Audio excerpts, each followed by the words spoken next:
Canadians delivered a verdict today which is symbolic of many things. They have delivered a verdict against Donald Trump and his threats to make Canada the 51st state of the US. They've also delivered a verdict against Trump's tariff war, which is reflected in numbers. Liberal Party headed by Mark Carney secured over 160 seats. But there's another story that these numbers hold. Jagmeet Singh-led New Democratic Party is set to win about 7 seats, thus losing 18 compared to the results of the 2021 federal elections. So it is a story of rejection of Singh's politics, which is also a welcome chance for India and Canada to reset their diplomatic and trade relations. Now remember, the ties between the two countries have not been really well ever since the former Prime Minister Justin Trudeau made allegations against India, saying that the government agents were involved in the killing of Hardeep Singh Nijjar, a Khalistani terrorist. Remember, Nijjar, a Canadian citizen, was gunned down outside the Vancouver Gurdwara in June 2023. Now, his death and such allegations made by the former PM kick-started a diplomatic row between India and Canada, and this escalated in October last year.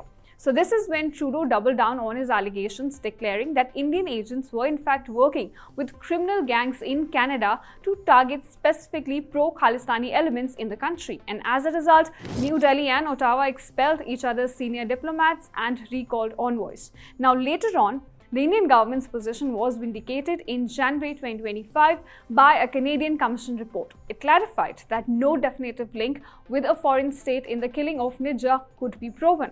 But throughout all this saga, Singh was the one who repeated such claims without any evidence. He kept claiming that Canada had credible evidence, but the proof never materialized. He in fact emerged as the strongest critique of India and the Indian government. He even called for diplomatic sanctions against New Delhi and a ban on the Rashtriya Swayamsevak Sangh or RSS, an organization closely linked to the ruling Bharatiya Janata Party.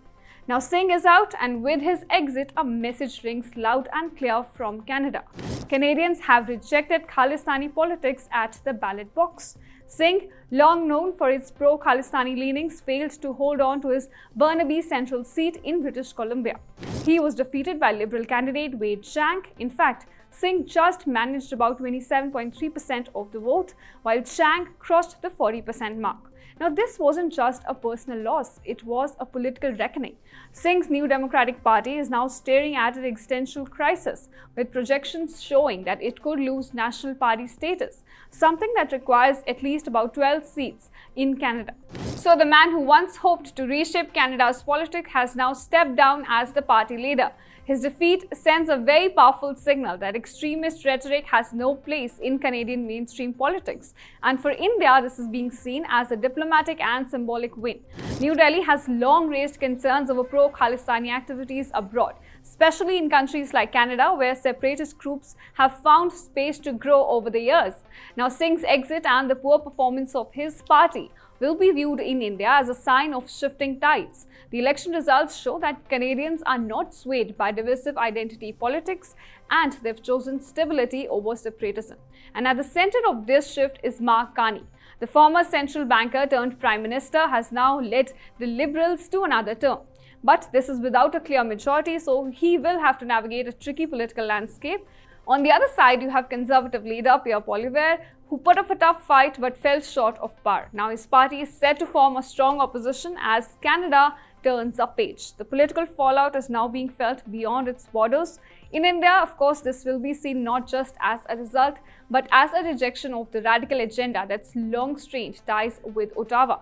And a reminder that in democracies, extremist politics can be voted out. Thank you so much for watching this video. Stay tuned to India Today Global, where we simplify geopolitics for you.